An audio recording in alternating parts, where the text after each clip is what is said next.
Olá, queridos alunos, tudo bem? Sejam bem-vindos a mais uma aula de literatura. Eu sou o professor Lucas Limberti e hoje nós vamos tratar de uma escola literária muito importante, o parnasianismo. O parnasianismo é uma escola literária do final do século XIX que tem uma peculiaridade de existir apenas na França e no Brasil. Então, para você que está estudando, fica mais fácil aí que não precisa nem se preocupar com o parnasianismo português, tá certo? Lá em Portugal, a poesia realista do Antero de Quental, até as discussões lá da Conferência do Cassino Lisbonense, a questão Coimbra, vão, de alguma maneira, se colocar distante do que o parnasianismo vai se estruturar enquanto escola. Então, surge na França com a publicação de uma revista chamada Le Parnasse e vem para o Brasil, tá certo? E aqui ele ganha espaço muito como uma fuga também da realidade. Vale dizer que o final do século XIX traz uma série de angústias, várias escolas literárias e autores que vão estar conjuminadas nesse período vão ter como pano de fundo a ideia de fugir da realidade, tá certo? Bom, a começar pelo título, acho que é importante sempre pensar nos títulos das escolas literárias, né? O ismo, que é esse sufixo, sempre significa crença. Então a crença no Parnase, Parnase vem de Parnaso. Parnaso é um nome de uma montanha na Grécia que a mitologia dizia que era a morada de Apolo. Só aí nós já temos alguns direcionamentos técnicos para a escola literária. Em que sentido? As escolas literárias elas vão se invertendo com valores proporcionalmente inversos que no fim das contas são chamados de razão e emoção. O Nietzsche, o filósofo, Friedrich Nietzsche, filósofo alemão, teorizou isso dando para essas características de razão e emoção nomes de deuses da mitologia. Portanto, os deuses ligados à razão são sempre ligados a Apolo e os da emoção sempre a Dionísio. Por isso nós temos as escolas apolíneas e as dionisíacas. No caso do parnasianismo, até pelo próprio nome, obviamente nós temos uma escola apolínea, ou seja, ligada a Apolo, razão, estrutura, beleza, força.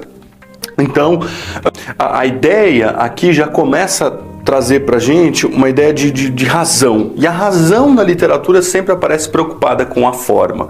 E no caso do parnasianismo vai ser o exagero da preocupação com a forma, por isso que a gente vai chamar de formalismo e, claro, a forma poética que expressa melhor uma técnica é o soneto, tá certo? Por detrás disso surge o que a gente chama do ideal da arte pela arte. Essa arte pela arte é uma arte despreocupada com os problemas sociais, né? Despreocupada com o que estava acontecendo no mundo e muito voltada para si mesmo. Lembrar que o soneto ele tem a forma tradicional da poesia, né? Lembrar que ele tem são os 14 versos divididos do ponto de vista da estrofação em 4, 4, 3, 3, 2 quartetos e 2 tercetos, a metrificação ligada ao verso decassílabo e um esquema rímico muito específico nos 2 quartetos, que é o ABBA, ABBA, e nos tercetos com variações CDC, CDC, CD, CD, CD e CDE, CDEs, aí do ponto de vista formal, e essa é a grande preocupação dos parnasianos, tá? Malabarismos rímicos, né? Escolhas de palavras perfeitas, relação com a mitologia, uma vez que nós estamos falando aí de Apolo, dessa volta, né? O ideal da Torre de Marfim, né? O ideal da Torre de Marfim é um poeta que se coloca no claustro, né? Fechado no seu mundo e vai produzir coisas despreocupadas com os problemas sociais. Haja vista um verso do Olavo Bilac que diz: longe do estéril turbilhão da rua. Então esse poeta que se coloca longe, julga o turbilhão da rua, que seriam as manifestações sociais típicas aí do final do século XIX, muito em função da industrialização, enfim, surgimento do operariado, essas coisas todas, e o parnasianismo se desloca dessa preocupação e vai então aí chamar de estéreo, né? O estéreo turbilhão da rua. Tá? Bom, se há uma preocupação formal, há uma despreocupação temática, ou seja, do que se trata a poesia parnasiana? De temas pífios, né? De temas quaisquer, digamos assim. São tradicionais poemas, sonetos, digamos assim, ligados à descrição. Então, fazer uma descrição sobre algo que não tem grande importância, né? É famoso, tem um famoso poema do Alberto de Oliveira, que é sobre um vaso chinês, ou uma coluna grega, enfim.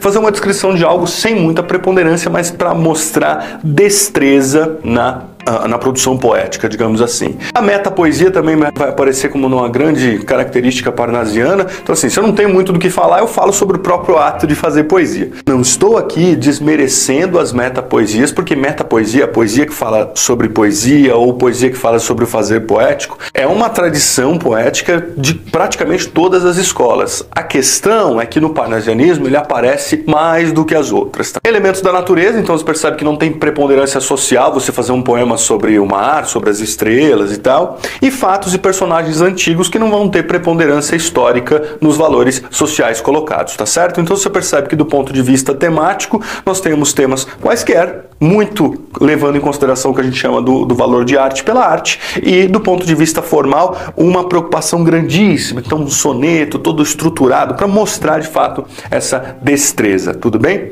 No Brasil, nós vamos ter a chamada Tríade Parnasiana, tá? São 3 poetas que se destacaram. Alberto de Oliveira, como eu já mencionei para vocês, um parnasiano puro, né? um poeta que vai levar em consideração essas características ditas anteriormente por mim aqui, a ferro e fogo, digamos assim, né? Vai fazer o poema do vaso chinês, que é muito famoso, o vaso grego, que é aquela, a gente fala, nossa, um poema sobre um vaso, né? Então, isso é um valor parnasiano que o Alberto de Oliveira trouxe pra gente. Raimundo Corrêa, a mesma coisa, tá certo? É um maranhense, Raimundo Corrêa, tem uma diferença aí que ele começa escrevendo no romantismo, depois se encanta, entra para a turma aí da Tríade Parnasiana e depois no final da vida vai escrever para o simbolismo. E o grande destaque da Tríade Parnasiana está com a figura de Olavo Bilac. Olavo Bilac é considerado o príncipe dos poetas parnasianos, o grande destaque. O sujeito que fez medicina e depois procurou oficializar a sua poesia, né? Procurou colocar a poesia dele dentro de um Brasil oficial. Olha, ele é um parnasiano, mas tem muita influência do romantismo, ele traz uma força, um sentimentalismo, né? Vale lembrar que Olavo Bilac é o cara que escreveu o hino da bandeira do Brasil, então, né, ele tem essa importância aí histórica também, tá certo? Tem um poema que eu gosto muito do Olavo Bilac, que é o Hora de Reis, de Via Láctea, que você vai perceber que é um poema lindo e tal, mas no fim das contas é uma pessoa que está lá encantada pelas estrelas, é assim, presta atenção, é um diálogo, né? Um homem apaixonado pelas estrelas e um outro sujeito cético fala, nossa, mas como assim alguém pode se apaixonar pelas estrelas? É mais ou menos assim, ó.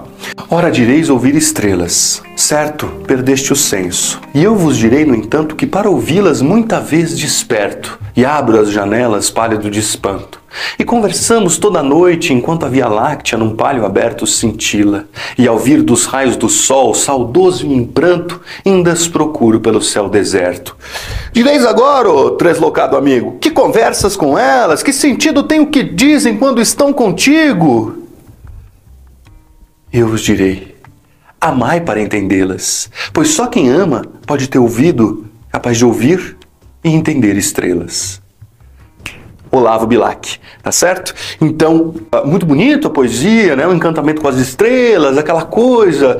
Eu, particularmente, gosto muito desse poema, até decorei para falar para vocês. Porém, olha só, do ponto de vista da preocupação social, é um cara que está apaixonado pelas estrelas. Então, lembrar que o parnasianismo tem esse balanço, né? Ele não é a arte crítica, porém, ele traz uma beleza formal, e aí eu acho que cada um tira o seu juízo de valor. Mas olha, vale lembrar que o parnasianismo ele é, digamos, um fiel da balança. Ele é não é uma das escolas mais importantes, se você comparar com o modernismo, por exemplo, mas é o que salva você no vestibular. Às vezes é uma questãozinha do parnasianismo, que as pessoas não se preocupam tanto, que cai no vestibular, que você manda bem, que você passa aí, tá certo? Então acho que é isso e até a próxima!